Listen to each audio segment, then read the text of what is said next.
Welcome back, beautiful people. As you can see from the title, today we getting kinky. Get your mind out of the gutter.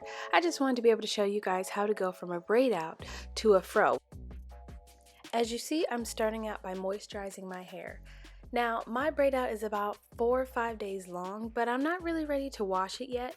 However, I can't afford to go much longer without re-moisturizing my hair.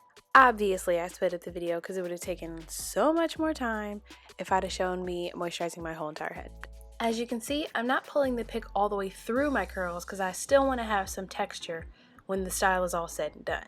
Now, I wouldn't suggest doing this for too many days as you obviously will get knots because your hair is not detangled. Don't overcomplicate it, sis. Just grab the pick and go to town. Shape it however you want and walk out the door, people. Remember, this is a textured fro, so it doesn't really have to be perfect. As long as it has the shape that you desire, you good. On to number 2. Some people call this the 50s, the 60s, the 70s, the 80s. I've even heard the 90s fro. I just know it as the fro, okay? So let's get started by adding some water, because with this fro you do have to pick it out a little bit more thoroughly than the textured fro. We used moisturizer before, but we're going to use water this time to keep our hair from breaking because the water increases the elasticity. Don't be afraid to get up in there, get that water going. Get it to absorb into your hair. If you like the content on my page, feel free to subscribe. While you're doing this though, feel free to finger detangle lightly. Remember, we're not snatching ends out here. Lightly. Just to get the big or the dangerous kinks and knots out of your hair. I really just want to point out that I'm not using a tool for this step. You want to massage any old product along with the water into your hair. Alright, so I'm going to add some Mielle Organics leave-in conditioner. But the further you are from your wash day, the more moisturizer, the more water, and the more frequently you need to hydrate and moisturize your hair.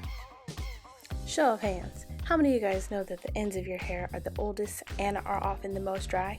So because of that, as you saw the beginning of the video, I either use a moisturizer or, as you just saw, I use a leave-in conditioner just to keep those ends moisturized, honey, because we cannot afford to get breakage on those. We already got knots. We can't have that too. So now it's time to go to work. Use your pick to lightly and very gently pull through your ends. At this point, your ends should have absorbed all the water and the moisturizer, so they should be pretty malleable.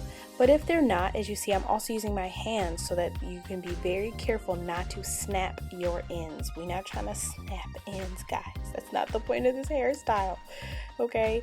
We're trying to be gentle and thorough, because if you can't comb all the way through to the root, from root to end, that's okay. But if you can, you want to make sure you're being as gentle as possible. Now, I'm not going to lie to you. The key to getting that smooth surface over your hair is making sure your ends are pretty detangled and fluffed.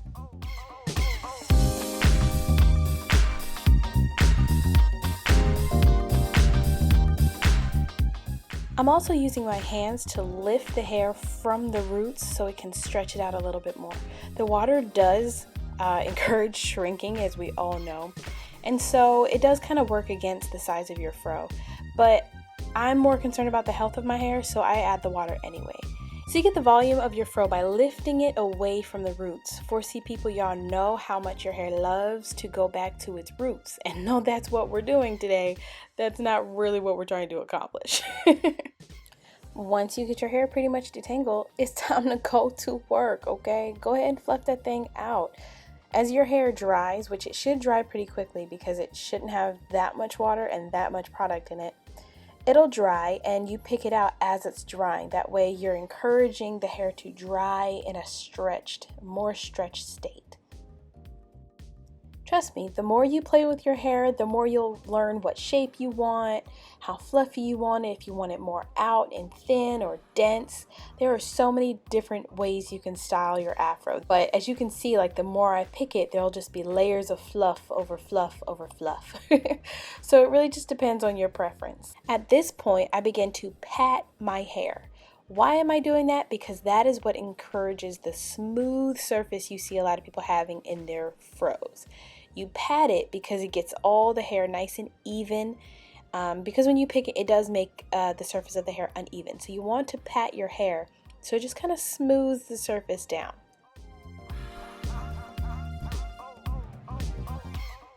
Also, I was being very lazy, but you'll want to use a mirror, that way you can see the back of your head and make sure you picked everything out and it's symmetrical.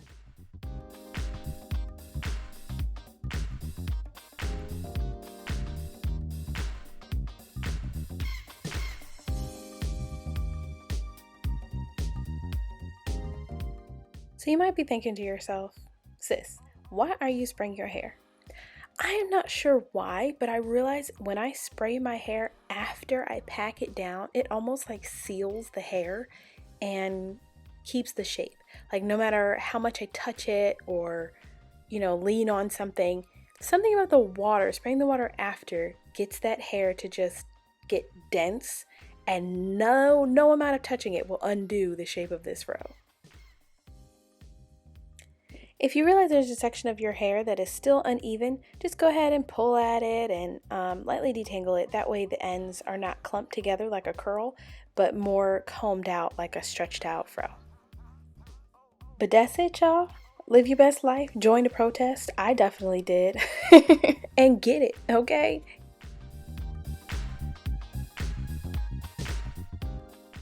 So I hope you guys enjoyed the video. Don't forget to like, and thank you for watching. We'll see you next time.